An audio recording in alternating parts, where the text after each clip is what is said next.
France Maghreb 2. Bonjour à tous, bienvenue, ravi de vous retrouver sur France Maghreb 2. C'est parti pour votre LGF, c'est lundi et c'est la dernière semaine du LGF avant les vacances prévues pour vendredi pour l'équipe bien entendu. Pour une reprise prévue le 27 août, ravi de vous retrouver. Et aujourd'hui, une nouvelle fois, on va pas changer les règles.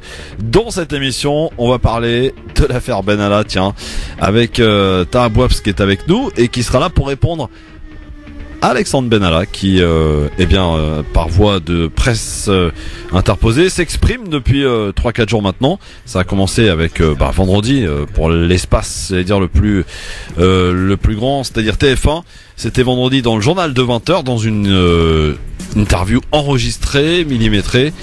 Et Alexandre Benalla dit qu'il n'a jamais porté de coup envers le jeune Taha Bouabs qui a filmé. N'a pas l'air d'être d'accord, il vous le dira tout à l'heure. Et puis je salue notre ami Nasser Lajili, ça fait un petit moment qu'on l'a pas vu, notre ami Nasser Lajili. Comment ça va, Nasser? Ça va très bien, Christophe, impeccable.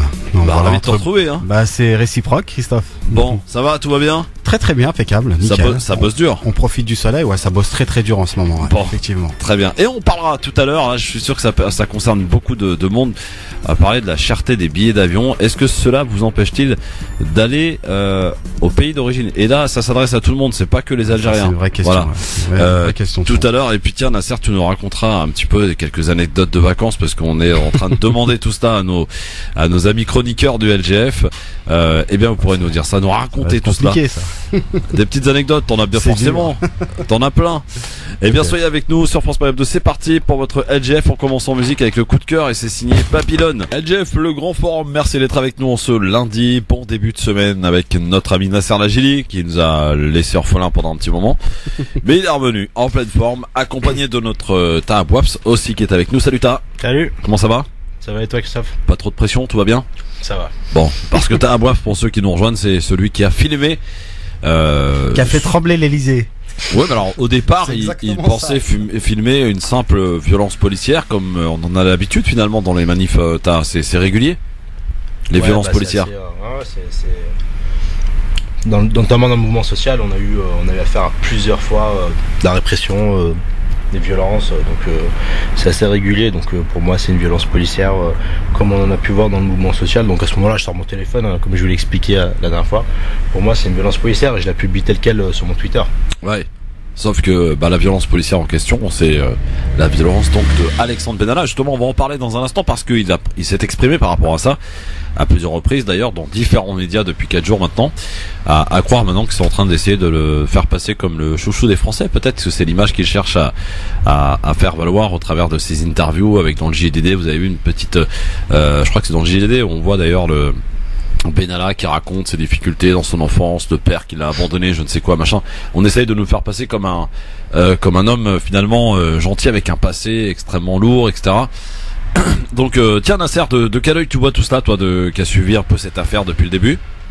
Voilà, je l'ai suivi de loin, surtout parce qu'avec le boulot, donc j'ai été pris, mais je le suis à travers les réseaux sociaux, à travers le mur de Monsieur Taha d'ailleurs. Non, mais c'est une affaire qui montre aussi que notre société elle est bien malade.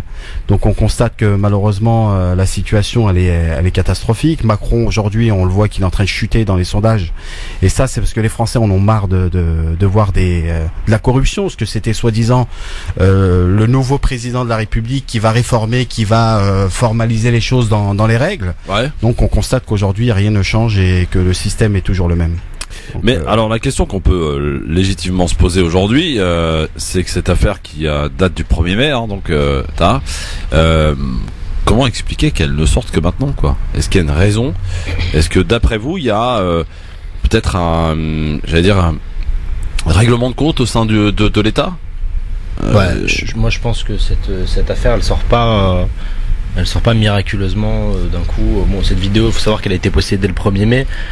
Si elle sort, si le monde a réussi à identifier Benalla, c'est que, moi, à mon avis, je pense qu'il y a une exaspération au niveau, que ce soit des services de police. Oui, je pense que c'est ça aussi. Au niveau des services de gendarmerie, que ce soit à l'Elysée même, finalement, du comportement d'Alexandre Benalla. On a vu, par exemple, quand il y a eu la sortie, le retour des Bleus, à l'aéroport, le commandement en fait des opérations. C'est ça. Il y a plusieurs gendarmes qui se sont plaints. On sait aussi que il y a eu, on prévoyait une réorganisation des services de sécurité du président de la République. Et je pense que les services de police et de gendarmerie voyaient ça d'un mauvais œil. Et peut-être que effectivement à ce moment-là, on a voulu. C'était une manière de le balayer, je pense. Ça, je pense aussi, Nasser. Donc en fait, c'est un règlement de compte, quoi. Oui. Je sais pas si on appelle ça un règlement de compte, mais. En tout cas, la vérité a été dévoilée par quelqu'un d'en haut, ça c'est sûr. Ouais. Et est-ce que vous pensez que cette affaire va faire pchit, c'est que finalement en jouant la montre, c'est ce qu'espère en tout cas le politique, le mois d'août, les vacances, les gens qui partent en vacances, on n'est pas à l'abri de nouvelles révélations, ou on se dirige plus vers l'enterrement de cette affaire doucement et tranquillement? Non, je pense que l'affaire Benalla, je pense qu'on a peut-être fini avec Benalla lui-même. Ouais. Mais en tout cas, il y a quelque chose de beaucoup plus profond aujourd'hui. C'est notamment, par exemple, le comportement de la majorité présidentielle à l'Assemblée nationale, la façon dont, par exemple, la présidente de la commission des lois a enterré la commission d'enquête parlementaire. C'est la façon dont le ministre de l'Intérieur a menti devant les commissions d'enquête parlementaire. C'est l'arrogance d'Emmanuel Macron. C'est tout un tas de choses qui viennent se greffer autour, qui font que il y a un avant et un après dans le quinquennat d'Emmanuel Macron, et que on pourra plus parler de confiance, de transparence, etc. Et je pense qu'il y a une vraie fracture là-dessus. Et je pense qu'il y aura aussi d'autres révélations qui vont tomber. En tout cas, on attend encore les résultats de l'enquête de l'IGPN, les résultats de l'enquête du parquet. Ouais. Donc je pense que on n'en a pas encore fini avec cette histoire.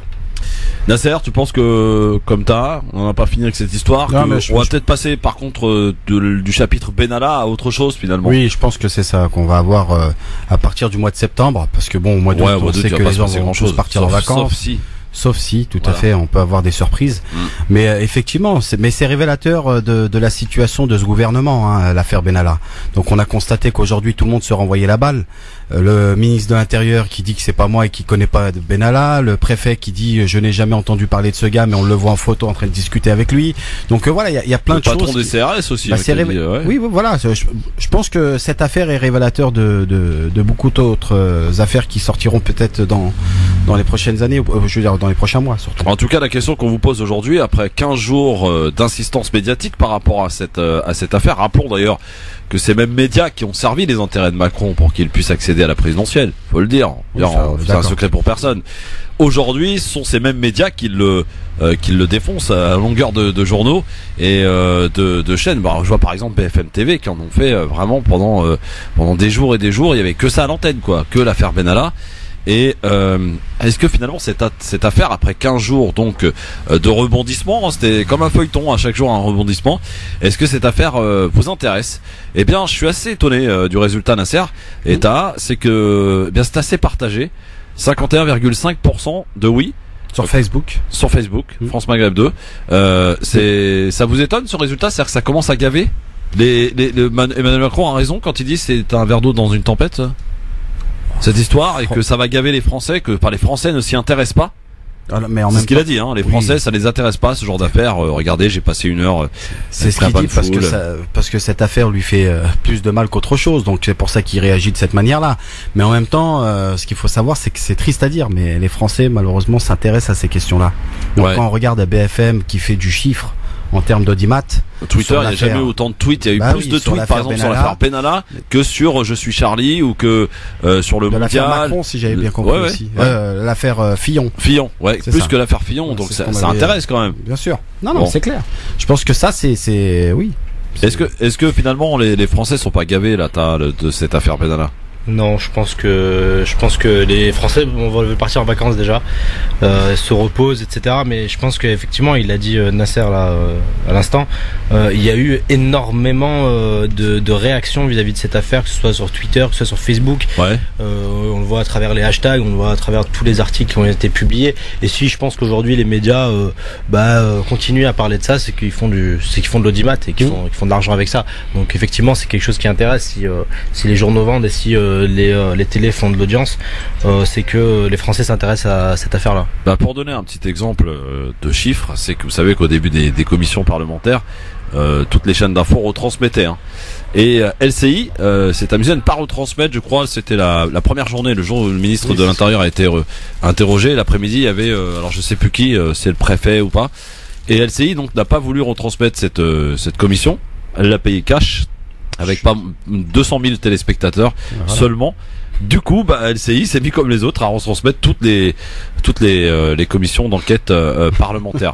Alors celle de l'Assemblée nationale elle est un peu partie en vrille depuis la semaine dernière, parce qu'ils ont tous quitté cette assemblée, des Républicains en passant par la France Insoumise, qui d'ailleurs ces mêmes groupes s'apprêtent à déposer une motion de censure demain.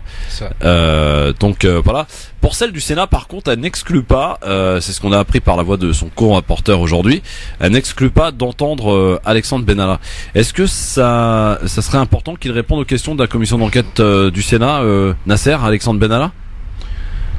Oui, après ça me surprend qu'on fasse une commission d'enquête sans que la personne concernée ne soit pas auditionnée. Donc pour moi c'est un peu normal qu'il soit auditionné, mais ça sera pas le cas malheureusement.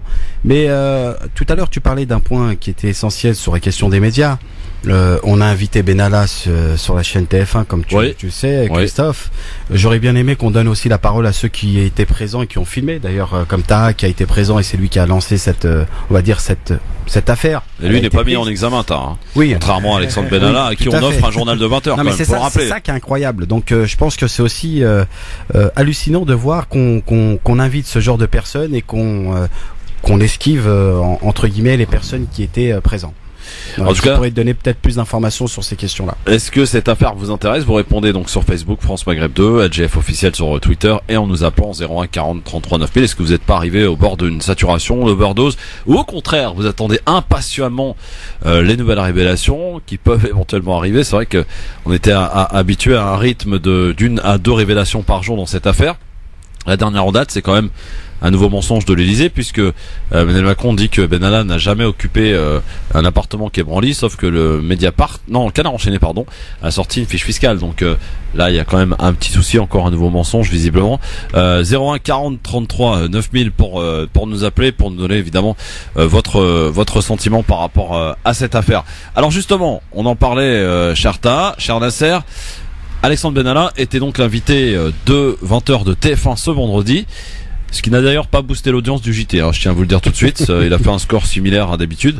C'était une interview enregistrée dans l'après-midi, qui a été certainement calibrée, archi-millitrée, peut-être même cadrée par l'Elysée. Alors, sur le fait précis, sur ce que t'as filmé, le 1er mai, voici ce qu'il dit Alexandre Benalla. Vous voyez la violence de ces images. Est-ce que vous vous dites, pardon pour l'expression, je vais péter un plomb? Non. Vous ne pensez pas avoir pété un plomb? Non, parce que moi ce qui me choque profondément, c'est que les médias n'ont pas diffusé les images d'avant et les images d'après. Alors, on va s'arrêter juste un instant quand il dit les médias n'ont pas diffusé les images d'avant et les images d'après. Qu'est-ce qui s'est passé, Taha? En fait, avant c'était un apéro. On était assis, il devait avoir 70 jeunes en train de boire des bières, manger des cacahuètes. C'était vraiment hyper calme. À ce moment-là, t'as des CRS qui arrivent. Du coup, la tension monte. Il y a des slogans qui passent par là, des insultes, etc. Et puis, ça a commencé à gazer. Donc, il y a des jeunes qui ont tiré des bouteilles, qui ont tiré des projectiles. Et puis, c'est parti un peu en live. Et du coup, à partir de là, on voit Alexandre Benalla et son acolyte Vincent Kraz s'attaquer du coup aux deux jeunes. Ouais. Mais du coup, c'est bien devant le micro, Taha. Mais elles ont été publiées, ces images, notamment par Libération, où on voit les deux jeunes lancer un cendrier ou une bouteille sur les CRS. N'empêche que ça n'explique pas le fait qu'il intervienne et qu'il ait tabassé des étudiants. Alors justement, par rapport à l'intervention, voici ce qu'il dit. L'image qui provoque ma réaction et ce qui se passe après au moment de l'interpellation. Est-ce que ça justifie pour autant vos actes? Mais moi, je considère pas avoir commis d'actes répréhensibles par la loi. Je considère juste avoir été confronté à des gens qui sont des casseurs. Ce sont pas des gentils manifestants, comme on a pu le dire. Ce sont des gens qui ont commis des actes délictueux envers les policiers. Et j'ai eu une réaction qui est une réaction de citoyen qui a voulu aider, à un moment, appréhender des gens qui sont, pour moi, des délinquants. Mais vous avez tapé dessus, on le voit bien. J'ai jamais tapé à aucun moment, si on est très honnête, si on regarde la vidéo, il y a des gestes qui sont vigoureux, mais il n'y a aucun coup qui est porté par moi sur le manifestant. Alors, sur le certificat médical qui a été fait 10 jours après, le médecin parle de traces de coups sur la poitrine, 10 jours après, de raideur cervicale, et ça a provoqué 6 jours d'arrêt de travail. Alors, il me semble qu'il faut regarder les images avant. c'est-à-dire les images qui ont été diffusées par Libération et par Mediapart, où on voit le jeune par terre, le jeune casseur, en train de prendre un coup de cougar. Cougar, c'est un lance-grenade, par un CRS, au niveau de la poitrine. Moi, j'ai porté à aucun moment des coups. Et si on est très honnête et on regarde cette vidéo au ralenti, il y a des gestes qui sont vigoureux, qui sont rapides, mais il n'y a pas de coups portés. Les coups qui sont donnés sur la nuque. Il n'y a pas de coup sur la nuque. J'essaye de le maîtriser. Et vous avez en face de vous quelqu'un qui a pas réussi à être maîtrisé pendant 30 secondes par des CRS qui sont équipés et qui sont formés à ce type de situation, ce qui n'est pas mon cas. Est-ce que clairement, Alexandre Benalla ment? Bah, c'est clair qu'il ment. C'est clair qu'il ment. D'une part, il parle d'actes citoyens. Ouais. On le voit dans une seconde vidéo. Il évoque un article d'ailleurs, l'article 73, je crois. C'est ça. Et donc il parle d'actes citoyens, alors que c'est faux. On le voit dans une deuxième. On voit qu'il est impliqué dans une deuxième interpellation au niveau du jardin des plantes. La même journée, la vidéo a été publiée par. Non mais sur celle-ci en particulier. C'est pas un acte citoyen. Je veux dire, c'est pas. Il a pas d'un coup, s'est pas senti porté d'une mission citoyenne. Je veux dire. Il ment parce qu'il dit qu'il a pas porté de coups. Il en a porté des violents à plusieurs reprises. Et d'autre part, c'est pas un acte citoyen parce que c'est pas un acte citoyen de taper les gens, mais surtout qu'il l'a fait plusieurs fois. Donc en fait, il était partie prenante des opérations de police à ce moment-là. Ouais. Donc il a usurpé la fonction de policier. Il a utilisé son casque, son brassard, tout cas l'apparence de policier pour pouvoir interpeller des gens et les frapper en toute impunité. Oui, je rejoins complètement ce qu'il vient de dire. T'as un acte citoyen avec un casque de police et un brassard police. Pour moi, il y a rien de citoyen là-dedans. Et en même temps, quand on regarde bien et on analyse bien la vidéo, il y a aucune casse autour. Donc, quand on parle de casseur, on aimerait bien savoir ce qui a été cassé ce jour-là. Donc voilà. Après, peut-être Taha va me rectifier parce que tu étais présent, en plus, il était neutralisé par terre. Voilà, et est-ce qu'il était cagoulé? Parce que généralement les casseurs sont cagoulés. Exactement, tout à fait. Donc tous ces actes de casseurs, on les voit pas sur la vidéo. Donc on constate que c'était un événement citoyen, comme il le disait tout à l'heure, apéro, où les gens étaient posés et en même temps revendiquaient leur mécontentement à la politique du gouvernement. Donc aujourd'hui, ça s'est transformé en acte de bavure policière. Donc c'est très important. Quand il dit, je n'ai jamais porté de coup, j'ai eu des gestes vigoureux, je n'ai pas porté de coup ni au cou ni ailleurs. Il ment. C'est clair. C'est formel. Ouais. Bon, alors évidemment, il avait bien appris sa leçon. Est-ce que, comme il dit, on avait affaire à des casseurs? Bon, on vous en fait des manifestations. Il y a effectivement des groupes qui viennent infiltrer des manifs. J'en ai déjà vu moi de mes propres yeux. Il y en a beaucoup, qui viennent d'ailleurs cagouler. Oui, et parfois d'ailleurs qui font partie de la LDJ et compagnie, qui sont pas que de la LDJ. Parfois on a pu voir des policiers infiltrer des manifestations et on peut provoquer. Bien sûr, c'est souvent ça. On a vu des gens qu'on reconnaît pas. On a vu des gens issus des corps de police qui étaient dans les manifestations et qui cassaient. C'est ça. Et ça, on peut nous traiter ça a été prouvé plusieurs fois. Non, mais ça a été révélé. Il a raison. Ça a été révélé à plusieurs reprises qu'on a vu des policiers casseurs. Ouais. Et c'était leur mission. Donc tout simplement pas des casseurs. Pour justifier, entre guillemets, l'interdiction ou tout simplement regarder ce qu'ils font ceux qui manifestent contre telle loi ou telle loi, tout simplement. Oui, donc on a des casseurs, on est face à des casseurs. Mais de toute façon, généralement, quand on casse quelque chose, on est cagoulé. Ces deux jeunes-là n'étaient pas cagoulés, donc à partir de là, ils ont pu à un moment donné. Est-ce qu'ils ont jeté des projectiles? Oui. Ça, oui. À un moment donné, oui, ils ont jeté des projectiles. D'accord. C'est peut-être pour ça qu'ils ont été appréhendés. Mais après, ils n'avaient pas à être frappés par des gens qui n'étaient pas policiers, en tout cas. Déjà, ni par des policiers. Ni par des policiers d'ailleurs. Oui, absolument. Ouais. Mais ça change rien de toute façon. Mais ce qui est important à retenir, amis auditrices, auditeurs, c'est que Taha, donc qui a filmé donc ces images du 1er mai. Au départ, évidemment, il était absolument pas au courant qu'il s'agissait d'un conseiller, enfin d'un adjoint au cabinet de l'Élysée de Macron. Tu pensais très tranquillement filmer une énième, violence policière. C'est malheureux, mais ouais. Tu l'as vu sur Twitter, tu l'as mis sur Twitter le jour même. Ouais. Tu l'as identifié pas mal de médias. Cette affaire ressort que le 18 juillet dernier. Donc voilà. Et Alexandre Benalla va dire dans le journal de 20h tranquillement, je n'ai jamais porté de coup, je n'ai jamais tapé, j'ai eu des gestes vigoureux. Et Taha nous dit que c'est faux, qu'il ment. Voilà. Donc vos appels 01 40 33 9000. En même temps, ça serait compliqué de dire oui, j'ai tapé machin truc. Pourtant, la journaliste lui tend une perche. Vous avez pété un plomb, ça peut arriver, genre machin. Non, absolument pas. Je considère avoir fait un acte citoyen. Alors on va faire des actes citoyens, Nasser, on va s'amuser à aller bastonner des gens, comme ça au hasard, hein. Et puis voilà. Non mais c'est voilà. Méziane, bonsoir. Bonsoir les amis. Salut Méziane. Oui, alors Monsieur Benalla, c'est un opportuniste. C'est un type qui arrive au sommet près du bon Dieu et il essaye d'être plus royaliste que le roi. Ouais. Et j'ai l'impression que ce type-là, on lui a donné une mission, c'était être le garde du corps et de se charger de la sécurité des voyages de Macron. Je ne vois pas en quelle qualité il est allé faire de la répression Observateur. sur des manifestants. Ça n'a rien à voir avec la sécurité du président de la République. Alors lui il dit qu'il a été invité, alors je sais plus par qui, parce que je dirais des bêtises. Il était un sous-préfet pour être observateur dans une manifestation. Apparemment ça se fait régulièrement. Un observateur, c'est pas un type qui prend des décisions pour aller matraquer ou frapper des manifestants. Ça, on est d'accord. Un observateur, ça a un sens. Si on veut s'en tenir au mot, un observateur, il n'agit pas. Il observe. Ouais. Donc, lui, il a agi. Donc, c'est quelqu'un qui veut se faire mousser vis-à-vis de son chef, son patron, qui est Macron, tout simplement pour être bien vu. C'est un petit peu le faillot, quoi, le type qui, pour bien se faire voir, je suis prêt à aller au combat pour toi, je peux mourir pour toi. Donc, c'est un opportuniste, il faut dire qu'il est bien récompensé, puisque même dans sa, soi-disant, punition, c'était une punition bidon, et que il y a un mot qui a été résumé par le préfet, qui a dit c'est une bande de copains, de copinage malsain. Oui, c'est vrai, le préfet l'a dit. Ouais. Donc ça résume absolument l'état d'esprit, c'est-à-dire que à la limite, on va avoir une mission, mais on va la déborder pour être bien vu, parce que c'est mes amis, c'est mon copain, et puis le gâteau, il est formidable, puisque j'ai des privilèges. Donc ce sont des opportunistes, ce sont des gens pas fiables, ils ne servent pas l'État, ils servent leurs intérêts personnels. Merci Méziane, merci. 01 40 33 9000. Petite précision aussi importante à savoir, Nasser Taha, auditrice auditeur, c'est que vendredi, donc le jour de l'interview sur TF1, Benalla est parti à la fourrière accompagné d'un gendarme visiblement pour récupérer un véhicule de l'Elysée. Alors qu'il est censé être licencié quand même, rappelons-le.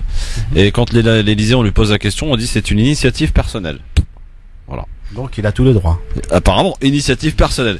Donc tu te fais licencier de ton boulot demain, Nasser.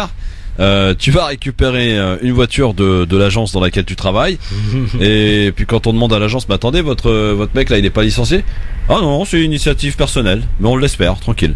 Voilà. C'est incroyable. 01 40 33 9000 évidemment pour nous donner votre réaction, votre avis bien sûr sur cette affaire qui, c'est vrai, commence à passer un petit peu, j'allais pas dire aux oubliettes, mais en tout cas ça commence à se calmer, mais c'est normal, c'est le mois d'août qui arrive à grands pas et les vacances, bien sûr, on commence à mettre tout ça de côté. Est-ce qu'il s'agit, pour le coup, Nasser, d'une affaire d'État ou pas? Parce qu'il faut faire attention aux mots quand même qu'on emploie. Est-ce que je sais pas ce qu'on pourrait appeler une affaire d'État. Donc pour moi c'est une affaire tout simplement de la situation de ce gouvernement. Après je sais pas si c'est une affaire d'État. Ça je serais capable de... Après peut-être peut-être qu'il a une autre perception là-dessus. Je pense que c'est clairement une affaire d'État. Hein. C'est une affaire d'État parce que ça engage la responsabilité d'une ou plusieurs personnes qui sont à la tête de l'État. Et il y a une ou plusieurs personnes à la tête de l'État qui a commis des fautes, qui a menti, qui a en tout cas une part active en tout cas dans ce scandale. Et donc dans cela je pense que c'est vraiment une véritable affaire d'État. On peut aussi qualifier cette affaire d'affaire d'État parce que on a un président de la République pendant 5 jours ne s'est pas exprimé.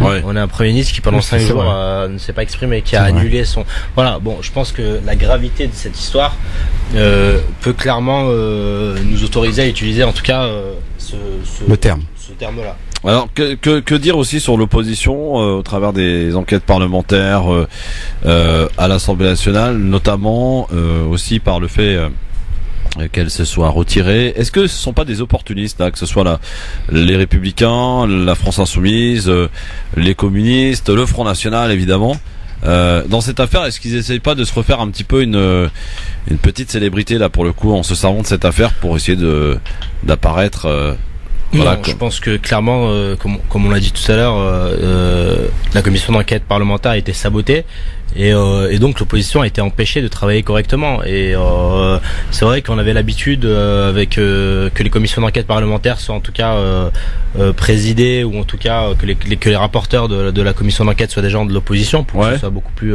équilibré, plus équitable. La République en marche n'a pas fait ce choix-là.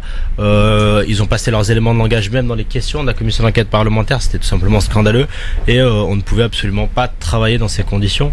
Donc il est normal que l'opposition se retire en tout cas de ces commissions d'enquête, parce qu'elle ne mène nulle part. Oui, c'est pas très clair. Ça tourne en rond. Mais elle essaye pas de se refaire une petite légitimité. Obligé. Ouais. Ça c'est clair. C'est quand même assez inédit. Je sais pas si vous avez remarqué quand même une alliance. Alors évidemment alliance pour s'en prendre uniquement à Macron, entre le FN, républicain, France Insoumise, communiste. C'est quand même assez inédit quand même cette histoire. FN, je sais pas s'il y a le FN à l'intérieur. Le FN n'ont pas de groupe, donc ils peuvent pas. Non, mais après sur l'affaire je veux dire de l'opposition, elle est différente.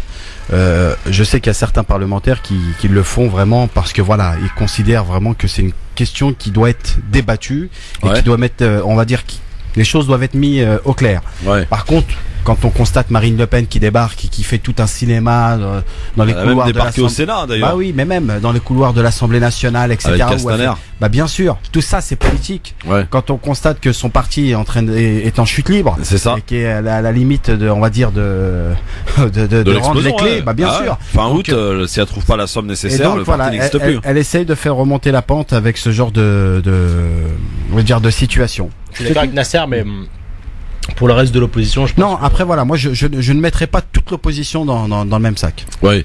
Alors effectivement, alors vous avez vu des montages un petit peu particuliers qui ont été faits pour manipuler aussi quelque part les Français sur alors ces images entre Daniel Obono qui propose une alliance à Marine Le Pen.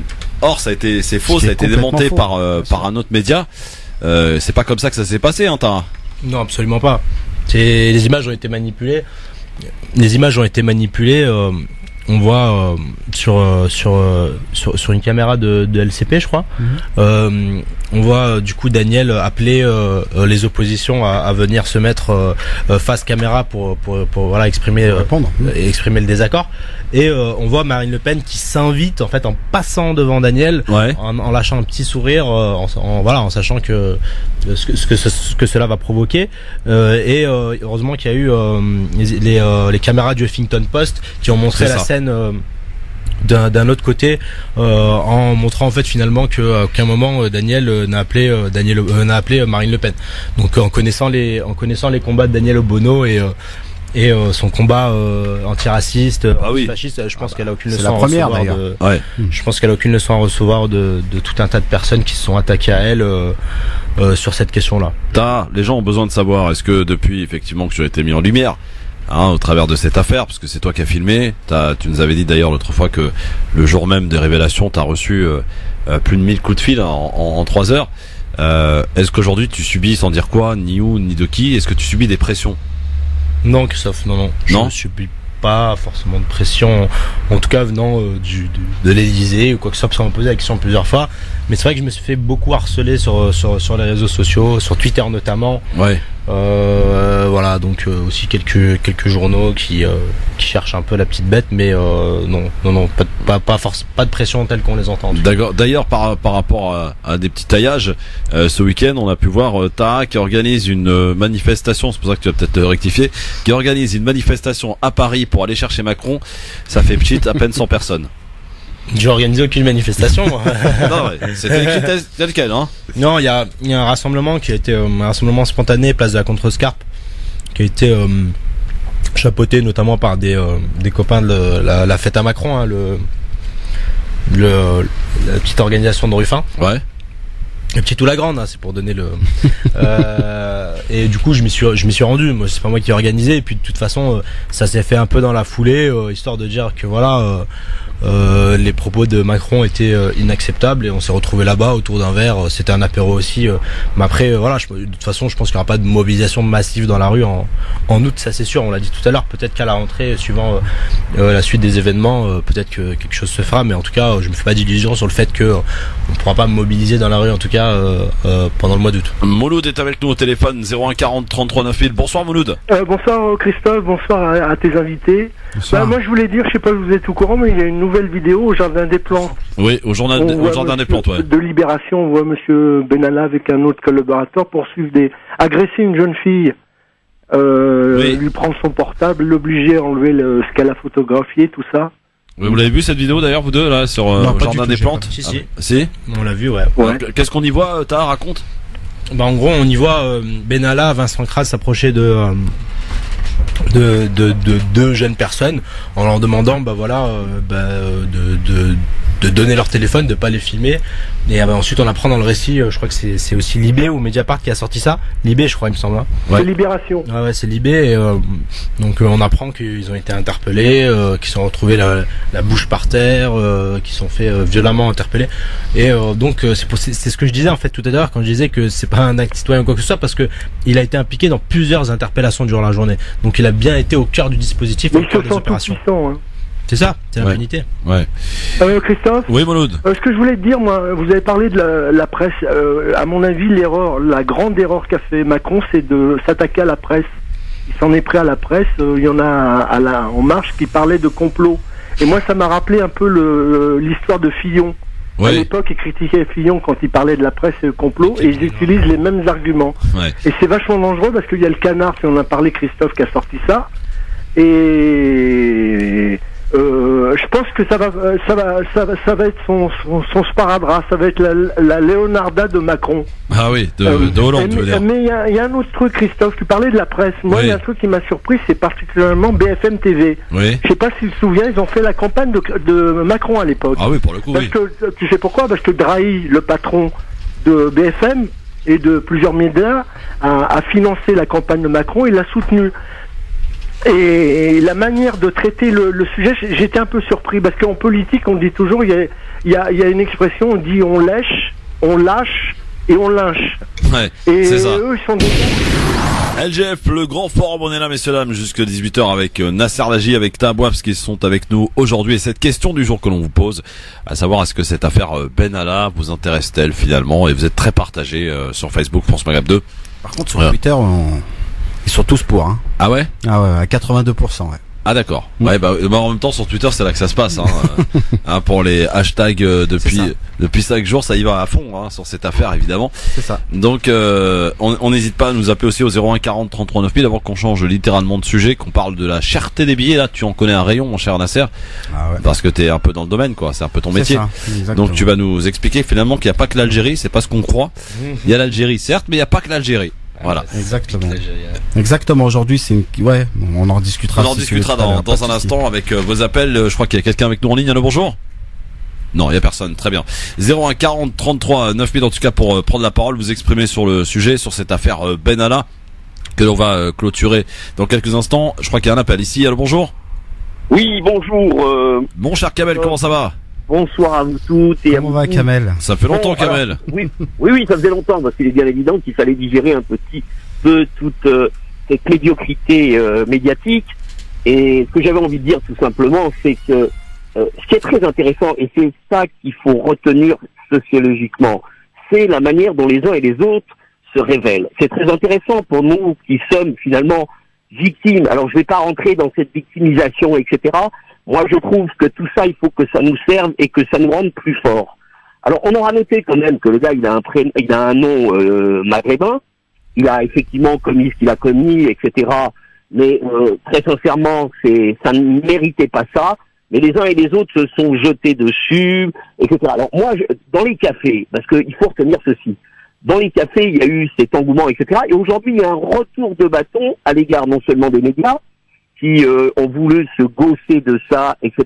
Et puis finalement, on découvre un type qui s'exprime admirablement bien, qui prend son aise lorsqu'il est interviewé, etc., etc.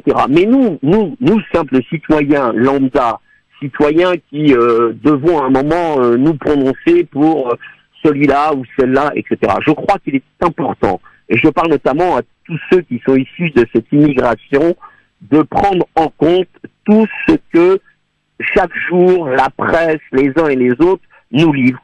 Je crois qu'il ne faut pas se mettre dans cette posture des idiots utiles, mais bien évidemment, et au contraire, d'aller de l'avant et de dire que cette société, n'importe comment, elle ne se fera pas sans nous, et que nous avons intérêt, non pas à être passifs, mais actifs. Et j'invite tout le monde à l'être. Merci Kamel. Merci infiniment. En tous les cas, passez un très bel été. Moi, je reste à l'écoute et j'interviendrai de temps en temps. J'ai toujours plaisir à vous retrouver en tous les cas. Merci Kamel, à très bientôt. C'est réciproque. 01 40 33 9000. Ouais, on sent un petit peu d'agacement par rapport à toute cette affaire finalement auprès du grand public. C'est vrai qu'au début tout le monde était un petit peu circonspect, tout le monde était un petit peu sur l'interrogatif, et puis finalement, habilement peut-être, Macron a essayé de retourner la chose en direction des médias en disant que c'est eux qui ont tout monté, que voilà. Et peut-être, je dis bien peut-être, c'est en train de marcher pour l'heure, pour l'instant. Maintenant, on n'est pas à l'abri d'une nouvelle révélation dans ce genre d'affaires. Quoi qu'il en soit, on va suivre ça évidemment de très près. Alors, un petit coup de zapping rapidos pour ce 30 juillet. Le temps silencieux, donc Benalla, on le disait tout à l'heure, s'expliquait dans les médias. Dernière en date, le journal du dimanche, hier, l'ancien collaborateur d'Emmanuel Macron, il affirme avoir plutôt envie d'aller donner des explications aux commissions d'enquête parlementaires. Alexandre Benalla, accusé, je vous rappelle, de violence, place de la Contrescarpe à Paris le 1er mai, a fait l'objet de 2 nouvelles plaintes, le vise pour une interpellation musclée au Jardin des Plantes. On en parlait tout à l'heure. Je propose d'écouter le récit de Grégory Saint-Michel, l'avocat de l'un des plaignants. C'était hier sur BFM TV. Sur elle, sur ma cliente, l'a ceinturée, l'a projetée contre un arbre, lui a placé les 2 mains contre le tronc d'arbre, elle avait encore son portable dans la main, il a demandé son portable, elle a répondu que ça n'avait pas l'air d'être légal, il lui a dit qu'à ce moment-là il l'embarquerait, elle a donc remis son portable, il a effacé le premier fichier vidéo qu'il a trouvé, puis certainement d'autres.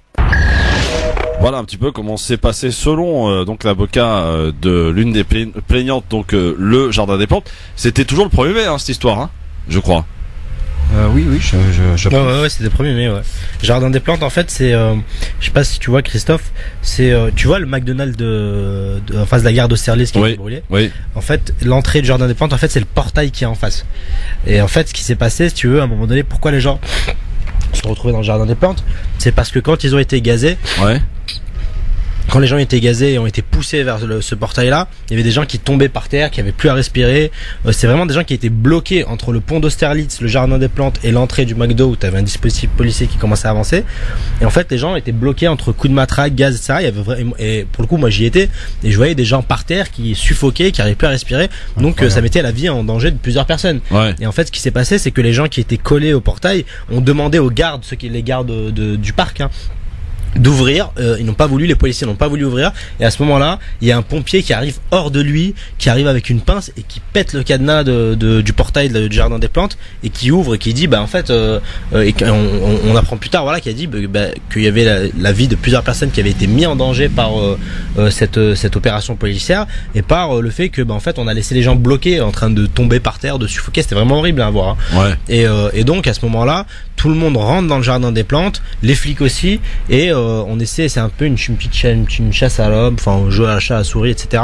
Et en fait on devait sortir de l'autre côté. Bon, moi j'ai réussi à sortir tranquillement de l'autre côté, en sortant de l'autre côté direction quartier latin. C'est pour ça que j'ai pris la direction du quartier latin ensuite.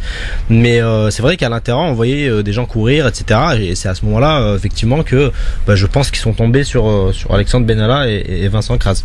Voilà, donc les deux qui ont interpellé cette fille violemment, à qui ils ont demandé le portable, etc. Ils ont effacé les fichiers. Alors sur cette affaire, Alexandre Benalla s'est fait là l'édément dans les colonnes du GDD hier.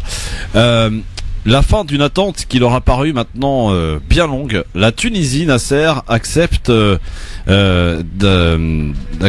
d'accueillir les 40 migrants bloqués en mer depuis 2 semaines. Annonce faite samedi par le Premier ministre tunisien. Ces migrants partis de Libye il y a maintenant 3 semaines ont d'abord été recueillis par un bateau maltais. Mais devant les refus de Malte, de l'Italie et de la France de les laisser accoster, c'est un bateau de ravitaillement tunisien, le SAR 5, qui les a pris en charge. Sur le pont, au soleil, toute la journée, les migrants ont été épuisés moralement et physiquement. Alors cette annonce tunisienne suscite toutefois chez Olivia Santer de l'ONG Watch for Med une réaction assez mitigée. Écoutez-la. On est bien sûr soulagés que cette annonce a été faite parce qu'effectivement, il faut que ces 40 personnes puissent débarquer pour des raisons humanitaires. Mais on reste très très concerné par plusieurs points. Tant que les ports en Italie et à Malte restent fermés aux navires qui vivent leur obligation de devoir porter assistance aux personnes qui sont en détresse en mer, la situation restera compliquée pour la Tunisie notamment et c'est possible que ce genre de cas se répète. Maintenant, les premiers à en souffrir, ce seront les migrants eux-mêmes, comme on le voit là dans ce cas où ils ont dû rester 2 semaines sur un bateau qui était complètement inadapté à leurs besoins, au choc. Après que certains ont enduré des choses très très difficiles en Libye, du travail forcé, de l'emprisonnement, de la torture. Et on est très inquiet par rapport au fait qu'il y a plusieurs personnes à bord qui ont besoin de déposer une demande de protection internationale. En Tunisie, le cadre légal ne leur permet pas de le faire. Donc beaucoup de questions ouvertes après cette annonce. Voilà, beaucoup de questions donc pour Olivia Santer de l'ONG Watch the Med par rapport à la situation de ces migrants qui ont été refusés d'accoster en France, en Italie et à Malte aussi, et donc ont été accueillis en Tunisie. Il s'agit d'un geste honorable pour les Tunisiens, pour la Tunisie et Nasser. Après, je sais pas si c'est un acte honorable. Je trouve ça tout simplement normal. Mais ce qui est regrettable dans tout ça, c'est que en 2018, on continue à ne plus accepter des êtres humains dans certains territoires, même quand ils sont en danger de mort. C'est donc là, ça devient grave. Donc le côté humain n'existe plus, j'ai l'impression. Et plus on avance, et plus les gens, on a l'impression qu'ils reculent, on va dire, en termes de réflexion. Donc franchement, moi je suis assez choqué sur la manière dont les choses sont faites en Europe, et encore plus en Italie, parce que l'Italie avait lancé il y a pas très longtemps, quand il y avait un bateau qui était bloqué en plein milieu de la mer et qu'elle avait refusé de les accepter ou de les autoriser à faire venir sur leur territoire. Voilà, exactement. Donc voilà, à un moment donné, je trouve que il faut arrêter ce genre de. La France aussi. Hein, même la France, oui, mais tous les pays.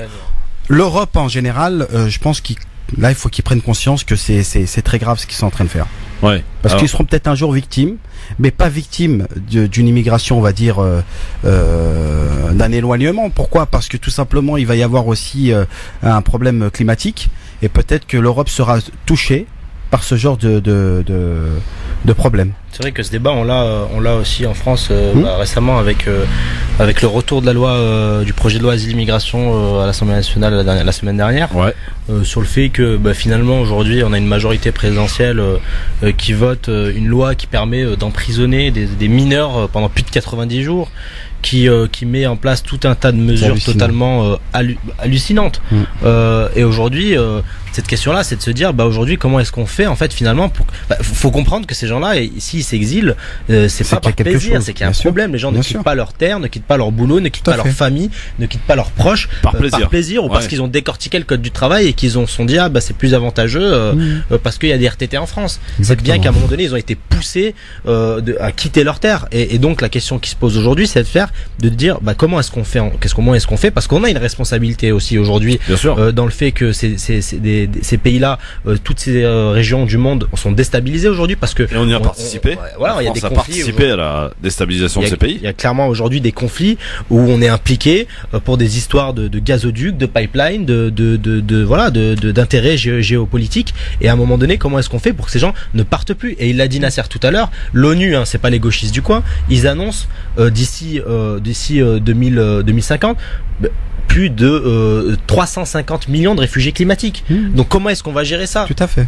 Et ça c'est la fourchette basse. La fourchette haute c'est 1,2 milliard. Donc comment est-ce qu'on fait en sorte pour gérer ça et pour anticiper ? Et c'est pas en étant dans le déni, en se défaussant sur les pays voisins, en disant c'est pas ma faute, c'est l'autre, c'est la responsabilité de l'autre, qu'on va pouvoir régler ce problème. En tout cas, je pense que ça va être un des enjeux majeurs des années à venir. Alors là, apparemment, il y a un focus aussi sur la frontière entre l'Espagne et le Maroc. Vous avez suivi un petit peu ces gens qui ont forcé visiblement donc la frontière pour rejoindre l'Espagne. Ça s'est passé ce week-end, ça fait débat évidemment. Alors vous imaginez les messages de l'extrême droite, hein, des migrants violents qui entrent en Europe. Quand le gouvernement, quand l'Europe réagit pour empêcher tous ces gens violents qui arrivent à nos portes. L'Espagne qui se dit pour quelques partis, quelques responsables politiques envahis carrément par les migrants. Voilà, on rappelle d'ailleurs que les chiffres concernant les migrants sont vraiment minimes, ne serait-ce qu'en France. C'est vraiment très peu pour parler d'envahissement. Et puis, ce qu'il faut évoquer aussi, c'est la manière dont ils sont traités aujourd'hui. Il y a qu'à aller faire un tour à la porte de la Chapelle pour s'en rendre compte. C'est absolument scandaleux de voir des gens qui vivent hiver comme été dans des conditions absolument lamentables. Et ce qui est encore plus fort, c'est que quand vous venez de Roissy-Charles de Gaulle, bah, vous êtes obligé de les voir, hein, quand vous venez de là, au bord du périph', ils sont là. Tous ces gens, hommes, femmes et enfants, à vivre dans des conditions absolument dramatiques. Le sujet est important, mais encore une fois, ne tombons pas dans le populisme comme font beaucoup de médias et beaucoup de Français. Il y a qu'à aller voir. Tout à l'heure, Mouloud nous disait faut aller dans les cafés de temps en temps pour voir un petit peu ce qui se dit. Et c'est incroyable ce qu'on peut entendre dans les cafés concernant les migrants. C'est absolument lamentable la manière dont ils sont traités. Et encore une fois, comme l'a rappelé Taha, aujourd'hui, personne ne quitte, j'allais dire, son pays, sa famille, sa maison, son travail, par plaisir. C'est vraiment ça, il faut se le mettre en tête, quoi. Il y a une bonne nouvelle par contre, Christophe. Oui. C'est Romain Spino, membre de Génération Identitaire, qui était membre de la mission Defend Europe dans là-bas en montagne chez moi dans les Alpes. Tu sais, ils étaient montés, Nasser, pour faire une mission pour empêcher les migrants de pouvoir passer le col. Oui, je me rappelle de cette. Ah ouais, il a perdu son boulot. D'accord. Il a perdu son boulot et maintenant il appelle à la solidarité. Il a fait une vidéo et un Tipeee en disant j'ai perdu mon boulot à cause de mes actions. Donc j'en appelle à votre solidarité. Donc c'est assez drôle pour quelqu'un qui va mettre en danger la vie de personnes, de pauvres personnes exilées, d'aujourd'hui demander la solidarité. En tout cas c'est un peu poussé, c'est hallucinant. Ah, c'est fort de café, comme on dit. Bon, voilà pour le zapping. Alors maintenant on va entamer un sujet un peu plus léger, puisque vous le savez, c'est les vacances aussi, hein, je vous apprends rien, on est dans la dernière semaine du LGF pour cette saison. On redémarrera le 27 août avec des nouvelles choses, des nouvelles têtes aussi dans cette équipe qui s'agrandit de mois en mois. Mon cher Nasser, t'en rendre compte, il y a encore des gens que tu connais pas dans l'équipe. Alors, on va parler d'un sujet qui vous concerne tous. Là. Je sais que beaucoup envisagent d'aller par exemple au pays, en Algérie, au Maroc, en Tunisie par exemple. Et on a ce problème, cette frontière, cette barrière qui chaque année et depuis des années est la même, la cherté des billets d'avion pour se rendre au bled. Alors, par exemple, j'ai pas vérifié, mais un ami m'a dit, si tu commences à réserver un billet pour aller à Alger pour un retour prévu le 23 août, soit le lendemain de l'Aïd, ça t'en coûtera 800 €. On se dit 800 €, c'est quand même hallucinant. C'est même pas le prix pour aller à New York, par exemple. Alors, est-ce que, d'abord, première question, Nasser, pour dire aux auditrices, aux auditeurs. Je vais répondre à ta question. Je veux dire, à la remarque que tu viens de faire en termes de tarification du 23 août, je te confirme que ça a plus de 800 €. Effectivement. Voilà. Je l'ai encore vu ce matin. La question, bon, toi, t'es effectivement dans le domaine, hein. Tu travailles dans une agence de voyage. Donc, tu connais un petit peu ce problème de la cherté des billets d'avion. Comment expliquer quand même qu'on arrive à avoir des billets à peine 200 € le reste de l'année et qu'en plein mois de juillet-août, on a des billets qui flambent? Alors, on va tout de suite être très clair, ça concerne pas que l'Algérie, Nasser. La Tunisie aussi est concernée, le Maroc aussi. Bien sûr. Il y a la Tunisie, l'Algérie, le Maroc est concerné, mais faut pas regarder que les compagnies aériennes de ces pays. Ouais. Transavia se font plaisir aujourd'hui. Toutes les compagnies françaises, Aigle Azur et toutes ces compagnies se font plaisir. Bien sûr. Ouais. Ils ont un plaisir fou de récupérer autant d'argent sur un voyage qui fait 2 heures de vol, quoi. Au prix du kilomètre, je crois que c'est la plus chère, hein, la destination la plus chère en Algérie. Tu fais Paris, Jakarta. Ouais. Donc voilà. Donc à un moment donné, faut pas déconner, quoi. Et la question que je vous pose, est-ce que cela vous empêche finalement d'aller au pays l'été, de réduire finalement vos voyages pour aller voir votre famille. On sait que beaucoup ont leur famille sur place là-bas. Il ne faut pas parce que imaginez, c'est un budget quand même quoi. Une personne, une famille avec 2 ou 3 enfants, c'est un budget de 2 à 3 000 euros. Cette histoire, rien que pour les billets d'avion. Comment régler ce problème, Nasser? Parce que ça fait des années qu'on en parle et ça ne bouge pas. Ça fait des années qu'on en parle effectivement, mais je pense que cette année on a battu les records. Ah oui. On a battu les records parce que j'avais jamais vu des tarifs aussi élevés. Mais pour les 3 pays. Pour les 3 pays ouais. Et même les ferries. Donc en direction de Tanger, Algeciras Tanger pour les Marocains, on a un ferry qui fait 3/4 d'heure de bateau. Hein. Ouais, 3/4 d'heure. 3/4 d'heure de bateau, qui va te coûter pour 2 enfants avec 2 adultes, qui va te coûter 500 euros. Donc voilà, à un moment donné, il faut que effectivement. Après, c'est de notre faute aussi, hein, et c'est aussi de la faute des pays d'origine. Ouais. Pourquoi? Tout simplement parce que déjà entre Algeciras Tanger, on n'a aucun bateau qui appartient au Maroc. C'est des bateaux espagnols. Donc ils se font le grand plaisir d'augmenter les tarifications.